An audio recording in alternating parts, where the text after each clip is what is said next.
হঠাৎ দেখি কলিং বেলের শব্দ। দরজা খুলে দিই, ফাঁসের বাসার আন্টি না, আমাদের সরাসরি পুরো চারতলার আন্টি বাসার মধ্যে হাজির হয়ে গেছে। আন্টি তো হঠাৎ করে না জানাই চলে এসেছে, কি দিয়ে আপ্যায়ন করবো সেটা জানি না। তারপরে আন্টিরে বসে কইলাম, আন্টি আপনি আমার বাসার মধ্যে এসেছেন। আমি প্রচন্ড পরিমাণে খুশি হয়েছে। আন্টি আন্টি কেন আসেন নাই? আন্টি কইলো আর কইলেন না, আমার বাসার মধ্যে একটা নাতি আছে, সারাদিনের পিছনে দৌড়ে তো কোন ফাইনা আসবো কখন ভাবি।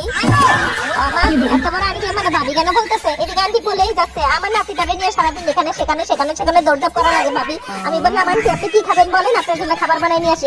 আন্টি বলল আরে ভাবি বসেন না, খাবার দাবার তো ডেইলি হয়, গল্প করি। ভাই সব কোথায়? ভাই দেখতেছিল যে আমি বললাম আসি, আমার পোলা ভাই পড়াইতেছে। আমার পোলা ভাই ছোট ছোট আন্টি গুলো পড়াশোনা করাইতে হয়। আন্টি বলল কোন ক্লাসে পড়ে? আমি বললাম ছোটটা ক্লাসে 5 এ আর বড়টা ক্লাস 8 এ। আন্টি বলল আমার নাতিও তো পড়ে ক্লাস 8 এ। চিন্তা করে নি বেটি, নাতি পড়ে 8 এ আর আমার পোলা পড়ে 8 এ। এটা কোনো কথা কইলো? আন্টি আমি বোঝানোর চেষ্টা করতেছিলাম যে আপনার নাতি আর আমার পোলা মানে বুঝছেন তো আন্টি ব্যাপারটা। আন্টি বারবার কই জি ভাবি জি বুঝতে পারছি। আন্টি বলল আমি আজকে যাই। আমি গেলাম না আন্টি বসেন, আপনার জন্য আমি কিছু একটা বানাই আনি। আন্টি বলল না ভাবি না লাগবে না। আমি কইলাম আন্টি আপনি আগে বসেন, বুঝেন ব্যাপারটা। যেহেতু আন্টি রাতে সময় নাই, চিন্তা করলাম আন্টি আজকে একটা অথেন্টিক ইন্দোনেশিয়ান টেস্টের এই সেটআপ সুপ্রিম নুডলসটা বানাই খাওয়াই। এটা ফেলাতেন নুডলস না, এটা হচ্ছে ইন্দোনেশিয়ার উইংস ফুডের গ্লোবাল ব্র্যান্ড সেটআপ, যেটা কিনা আমরা বাংলাদেশে পাওয়া যাইতেছে সেটআপ সুপ্রিম নামে। খুবই আশ্চর্যের বিষয় হলো এই ফাঁকা আমি কোন নুডলসের ভিতরে এতগুলা মশলা দেখতে পাইলাম। এটার মধ্যে আছে soya sauce, chilli sauce, sizzling oil, sizzling masala সহ এতগুলা জিনিস মাগমা। আর সবচেয়ে সুবিধার বিষয় হলো এই জিনিসটা শুধুমাত্র হিদ্ধ করে নিলেই হয়ে যায়, ভাজাভুজির কোনো দরকার নাই। কারণ ভাজাভুজি করবে এই মশলাটা সুন্দর করে সবগুলো একসাথে মিশাই নিতে হবে। নুডলসটা হিদ্ধ করে এরকম সাইকেল লইলেই হয়ে যাবে আপনাদের কাঙ্ক্ষিত নুডলস। সেটা করার জন্য সুন্দর করে এই মশলাটার মধ্যে সিদ্ধ করা নুডলসটা দিয়ে এরকম করে মিশাই নিলেই দেখবেন কি পরিমাণ টেস্ট বুস্ট করে। তো আমি তো খুবই অল্প সময়ে স্বল্প খরচে আন্টির জন্য সুন্দর একটা নাস্তা রেডি করে যাইতেছি। এখন যদি আন্টির দিমাগটা বাকি জ্বলে আর দেখা যাক আন্টি যদি এতক্ষণ বইয়া থাকে। এখন আমার ভাবি না ডেকে মা ডাকে, পিছন দিয়ে গিয়ে কইলাম আন্টি।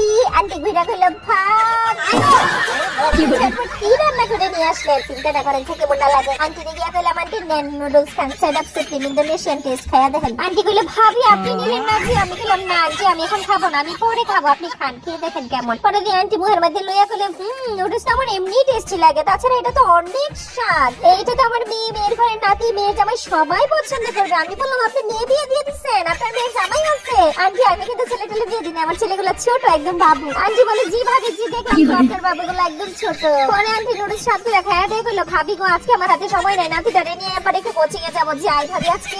আমি গেলাম আচ্ছা ঠিক আছে আন্টি যান। তারপরে আন্টি চলে যাইতাছিল আর ভাবি বাদি কইরা কি জানি কইতাছিল। আন্টিটা খপ করে ধরে গেলাম আন্টি আমি আপনার মেয়ে বয়সে আমার নাম ধরে ডাকেন না। আন্টি কইলো আরে ভাবি কি বলেন, আপনাকে নাম ধরে আমি কিভাবে ডাকতে পারি, আমরা তো সমবয়সী।